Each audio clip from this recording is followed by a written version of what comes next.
پھر اس کے بعد حدیث پاک میں آتا ہے کچھ ایسے بھی لوگ ہیں جن کے نام اعمال 7ویں آسمان تک پہنچ جاتے ہیں، اور جب 7ویں آسمان تک پہنچتے ہیں تو 7ویں آسمان کا فرشتہ ان اعمال کو دیکھ کر کے کہتا ہے کہ دروازہ بند کر دو،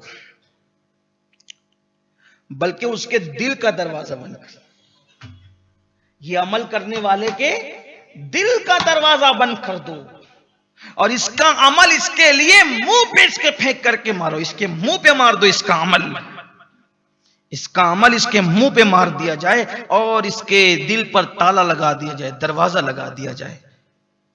بند کر دو تالے سے اس کا دل، کیونکہ میں حجاب کا فرشتہ ہوں، حجاب کا، اس کے عمل کو آگے نہیں جانے دوں گا۔ کیوں؟ اس لیے کہ جو عمل اللہ کی رضا کے لیے نہ ہو، اللہ کی رضا کے لیے نہ ہو، بلکہ یہ عمل اس لیے کرتا تھا کہ محلوں میں اس کا نام ہو، جلسوں میں اس کا نام ہو، شہر شہر قریہ قریہ اس کی باتیں ہوں، اللہ تعالیٰ نے ایسے لوگوں کے لیے مجھے حکم دیا کہ میں کبھی ان کی شہرت اور مقبولیت نہیں ہونے دوں گا، بلکہ ان کو ذلیل کروں گا۔ اس لیے نیکی کرتے ہو نا، جلسے میں نام ہونا چاہیے۔ ابھی دیکھو مسجد مدرسے میں چندہ دینے کی بات آئے گی تو لوگ جلدی آگے نہیں بڑھتے، لیکن جب فوٹو چھپتے برابر ماتے، جہاں نام ہوتے برابر ماتے، بلکہ جہاں مسلمانوں کا بھلا بھی نہ ہو اور وہاں فوٹو چھپے برابر دیکھیں۔ کیوں؟ نام چاہیے، نام، ذلیل ہو، بازاری شہرت کوئی شہرت ہے؟ اللہ کے لیے دو،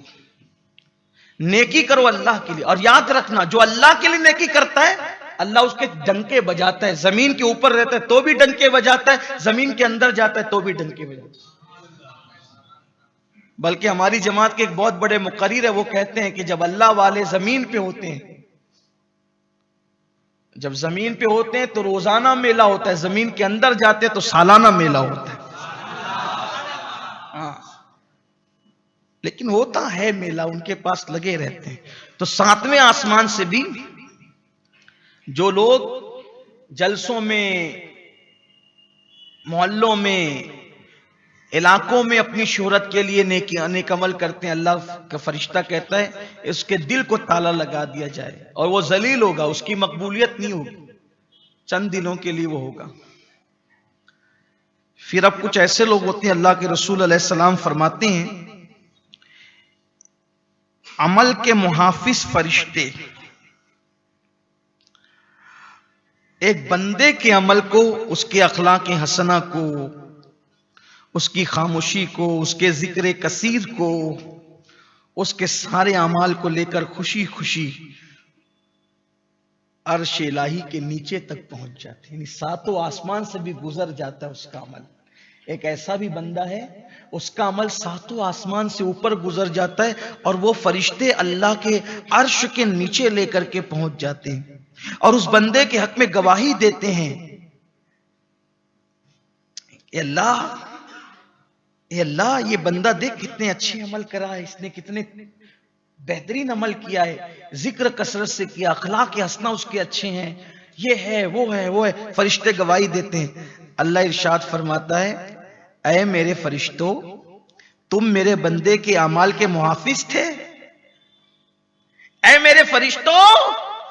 تم میرے بندے کے اعمال کے محافظ تھے، لیکن میں تو اس کے دل کا بھی نگہبان ہوں، میں اس کے دل کا بھی نگہبان ہوں فرشتوں، اور میں اس کے دل کی کیفیت کو جانتا ہوں، اس کے یہ اعمال میری رضا کے لیے نہیں تھے، یہ تو میرے علاوہ دوسروں کو راضی کر کے ان کا مقبول اور منظور نظر بننا چاہتا تھا، میں اس پہ لعنت کرتا ہوں۔ اور سب فرشتوں کی بھی اس پہ لعنت ہوتی ہے، زمین والوں کی اس پہ لعنت ہوتی ہے، آسمان والوں کی اس پہ لعنت ہوتی ہے، یعنی 7 آسمان کے اوپر عمل چلے جاتے ہیں لیکن اللہ رد کر دیتا ہے کہ فرشتوں میں اس کے دل کی کیفیت جانتا ہوں، یہ میرے لیے نہیں کرتا تھا، یہ تو دوسروں کا مقبول بننے کے لیے۔ سوچو، اپنا اندر ٹٹولو، اللہ تو سب کے دلوں کے حالات جانتا ہے، علیم بذات الصدور ہے، اور اس پہ کیا بھیانک کام معاملہ ہوتا ہے؟ اللہ کی لعنت، فرشتوں کی لعنت، زمین والوں کی لعنت، آسمان والوں کی لعنت۔ وجہ اللہ کے لیے نہیں کیا، اللہ بندوں کے لیے کیا، بندوں کے منظور نظر بننے، بندوں میں مقبول ہونے کے لیے کیا۔ جب یہ حدیث پوری آپ نے بیان کر دی تو حضرت سیدنا معاذ بن جبل رونے لگے، حضرت معاذ بن جبل رونے لگے اور عرض کی یا رسول اللہ میں کیا عمل کروں؟ رونے کی تو بات ہی تھی جب سارے اعمال کسی کا پہلے آسمان سے، کسی کا دوسرے آسمان سے، کسی کا تیسرے آسمان، کسی کا چوتھے آسمان سے، کسی کا پانچویں آسمان، کسی کا چھٹے، کسی کا ساتویں، حتیٰ کہ جو عرش تک پہنچ جائے جس کے عمل وہاں سے بھی واپس ہو گئے۔ معاذ بن جبل رونے لگے، عرض کی یا رسول اللہ اب میں کیا عمل کروں؟ تو میرے آقا علیہ السلام نے فرمایا اے معاذ اپنے نبی رحمت کی پیروی کر، اے معاذ اپنے نبی رحمت کی پیروی کر، اگرچہ تیرا عمل مختصر ہی کیوں نہ ہو، یقین کامل کے ساتھ، عمل تھوڑا بھی کرو چلے گا لیکن یقین کے ساتھ، یقین کامل کے ساتھ کرو۔ اور پھر میرے آقا نے فرمایا اپنے بھائیوں کی غیبت سے اپنی زبان بند کر لو، اپنے گناہوں کا بوجھ اپنے ناتواں کندھوں پہ نہ ڈال، اپنے بھائیوں کے کندھوں پر اپنے گناہوں کا بوجھ نہ ڈال، اپنی پاک دامنی اور مسلمان بھائیوں کی برائی کے قصیدے نہ پڑھ، اپنے مسلمان بھائیوں کو عاجز اور خود کو بلند ممتاز نہ کر، اعمال لوگوں کے دکھاوے کے لیے نہ کر بلکہ اللہ کی رضا کے لیے۔ یہ ایک حدیث اگر یاد کر لو انشاءاللہ دنیا بھی کامیاب ہے اور آخرت بھی کامیاب ہے۔ اللہ ہم سب کو توفیق عطا فرمائے۔ گفتگو کے درمیان اگر کوئی غلطی ہو اللہ تعالیٰ معاف فرمائے۔